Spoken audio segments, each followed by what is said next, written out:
সোনা রুডির ফুলসজ্জার রাতেই সোনা রুডির সুটকেস খুলতেই রুডির আসল পরিচয় চলে আসে সোনার সামনে। হ্যাঁ বন্ধুরা, অনুরাগের ছ সিরিয়ালে আমরা আগামী পর্ব এমনটাই দেখতে চলেছি। আমরা দেখব সূর্যদীপা রুডিকে আটকে দেয় সেনগুপ্ত বাড়ি থেকে বেরোনোর জন্য। ওদিকে দীপা মনে মনে ভাবে যে রুডিকে এ বাড়ি থেকে বেরোতে দেওয়া যাবে না, এই বাড়ি থেকে বেরোলে আমি কখনোই জানতে পারবো না এই রুডির আসল পরিচয়। রুডিকে এই বাড়িতেই রাখতে হবে আমাদের চোখের সামনে, আর রুডিকে সেটা আমাদেরকে বের করতে হবে। ওদিকে দেখা যায় রুডির ফুলসজ্জার রাতে যখন রুডি ঘর থেকে বাইরে বেরোয় তখনই সোনা একটা ফোন রিসিভ করে, রুডির ফোনটা। তখন সেই ফোনটা রিসিভ করতেই অন্য পাশ থেকে কেউ বলতে থাকে যে রুডি তুমি যে আমার নাতি সেটা যেন কেউ জানতে না পারে।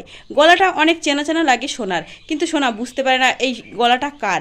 আর বলে ওই বোকা সোনা সে যেন কোনো মতে ধরতে না পারে তোমাকে। ওই বোকা সোনাকে হাতিয়ার করেই সেনগুপ্ত বাড়িতে ঢুকে জায়গা দখল করে নিতে হবে তোমার, আর সবটা শেষ করে দিয়ে ওই বাড়ি থেকে বেরোতে হবে। আমরা আগে দেখেছি যে সোনা আর রুডি একটা রিসর্ট বুক করে সেখানে ঘুরতে যাওয়ার অনুমতি চাই সূর্যর কাছ থেকে, কিন্তু দীপা কোনো মতে সেই পারমিশন দেয় না।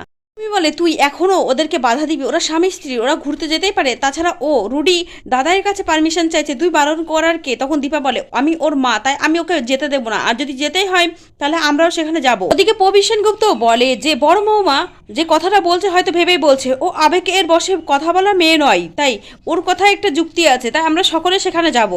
মনে বলে যে ওই দীপা সেনগুপ্ত এত চালাক যে আমি যতগুলো প্ল্যান করছি সেই প্ল্যানে জল ঢেলে দিচ্ছে। রুডি বলে মামুনি আমরা তো স্বামী স্ত্রী, আমরা কি একান্তে ঘুরতে যেতে পারি না? তখন সোনা রেগে গিয়ে দীপাকে বলে তুমি আমাদের সাথে একদম এরকম করবে না, আমি যেতে চাই রুডির সাথে। দীপা কিছু বলতে গেলে সূর্য চুপ করিয়ে দেয় দীপাকে। সূর্য সোনা আর রুডিকে বলে আচ্ছা ঠিক আছে, তোমরা বাড়ির গাড়িটা নিয়ে যাও, সকালের মধ্যে ফিরে আসবে। এটা শুনে দীপা ডাক্তারবাবুকে বারণ করলে শোনে না ডাক্তারবাবু। ওদিকে রূপা বলে বাবা এটা ঠিক হচ্ছে না, একবার তুমি ভেবে দেখো। তখন রূপার কথায় কোনো কান দেয় না, কোনো গুরুত্ব দেয় না সূর্য। ওদিকে আমরা দেখবো যে রাত্রে যখন দীপা সোফায় বসে কান্না করতে থাকে আর সোনাকে নিয়ে ভাবতে থাকে, তখন সূর্য সেখানে আসে আর দীপার মাথায় হাত বোলায়। দীপাকে বলে দীপা তুমি এখনো ভেবে চলেছো সোনাকে নিয়ে? সোনা বাইরে গেছে, আমি কি ওকে নিয়ে ভাবছি না? ভাবলেও এটুকু স্বস্তিতে আছি যে ও এইটুকু সময় ভালো আছে, ভালো কাটাচ্ছে। দীপা আমি চাই আমার দুই মেয়েই ভালো থাকুক, সুস্থ থাকুক, ওরা যেন আমাদের মতো এরকম কষ্ট না পাক। ওদিকে রূপা রাত্রে কল্পনা করতে থাকে আর ভাবতে থাকে কৃষ্ণের কথা। কৃষ্ণকে সেদিনকে বাড়িতে যেভাবে অপমানিত হতে হয়েছিল, জয় তার কাকাই যেভাবে মেরেছিল, তারপরে সেদিনকে তার বাবা পুলিশের কাছে ধরিয়ে দিয়েছিল কৃষ্ণকে। এই সব নিয়ে ভাবতে ভাবতে সে রূপা কল্পনা করতে থাকে তাদের গেটে কৃষ্ণ এসে দাঁড়িয়েছে। রূপা বলতে থাকে তুমি আবার কেন এসেছো? তোমাকে দেখলে সবাই রাগ করবে, তুমি চলে যাও কৃষ্ণ। ওদিকে কৃষ্ণ বলে রায় আমি তোমাকে না দেখে থাকতে পারছি না। তখন রূপা বলে আসতে বলো, আমি নিচে আসছি। তখন নিচে আসে রূপা কৃষ্ণর সাথে কথা বলে আর কৃষ্ণকে বলে কৃষ্ণ তুমি এখান থেকে চলে যাও, নয়তো কাকায় আবার তোমাকে দেখলে রাগারাগি করবে, গায়ে হাত তুলবে।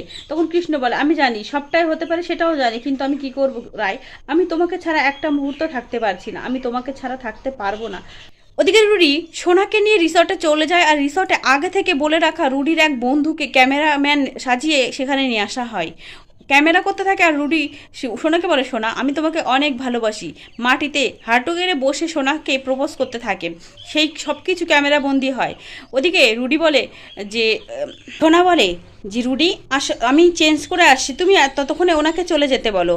সোনা চেঞ্জ করতে গেলে সে ক্যামেরাম্যানকে বলে সোমনাথ এদিকে আয়। এটা বলে রুডি একটা রুমাল তার চোখে বেঁধে দেয় আর ছেলেটা বলতে থাকে আমার চোখে রুমাল বাঁধছিস কেন, আমি কি সব কিছু দেখবো না? তখন রুডি বলে তুই কি দাদা বৌদির ফুলসজ্জা দেখবি, তোর এইটুকু লজ্জা হবে না? ছেলেটা বলে না দেখলে আমি ক্যামেরা নিয়ে শ্যুট করবো কি করে? সোনা চেঞ্জ করে আসলে তখনও ক্যামেরাম্যান সেখানে থাকে।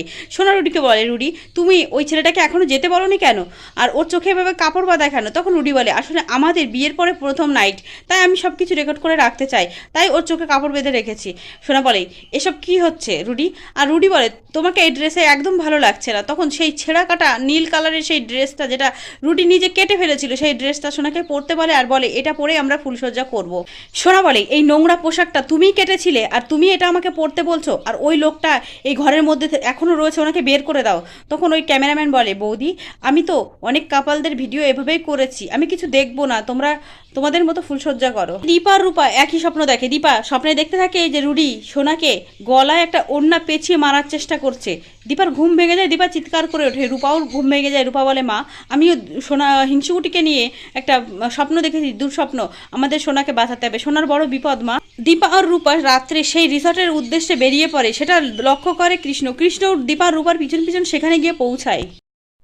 সোনা বলে, রুডি একদম সাবধান, তুমি একদম আমার সাথে এরকম করবে না। তখন ওই ছেলেটাকে বের করে দিয়ে রুডি বলে, সেদিনকে রাত্রে আমি তোমার স্বপ্ন পূরণ করেছিলাম, আজ তুমি আমার ইচ্ছেগুলো পূরণ করবে সোনা। এটা বলে রুডি নিজেই ক্যামেরাটা নেয়, সোনার ভিডিওটা করতে থাকে। সোনার সাথে বাজে আচরণ করার জন্য সোনা হাতের কাছে একটা ল্যাম্প লাইট ছিল, সেটা তুলেই রুডির মাথায় আঘাত করে।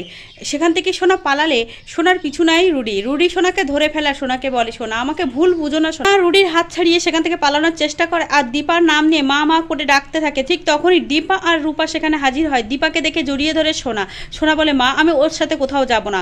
ওদিকে রুডি বলে, সোনা তুমি আমার বউ, তোমাকে আমার সাথে যেতেই হবে। এই বলে যখন জোর করে সোনাকে সেখান থেকে নিয়ে যেতে থাকে, তখনই কিন্তু দীপা রুদ্র মূর্তি ধারণ করে আর ঠাটিয়ে চরমরে দেয় রুডির গালে। রুডি দীপার সাথে খারাপ ব্যবহার করলে ঠিক তখনই কিন্তু একটা গাড়ি সেখানে চলে আসে। গাড়ি থেকে নামে কৃষ্ণ। কৃষ্ণকে দেখে একটু স্বস্তির নিঃশ্বাস ফেলে রূপা দীপা সকলেই।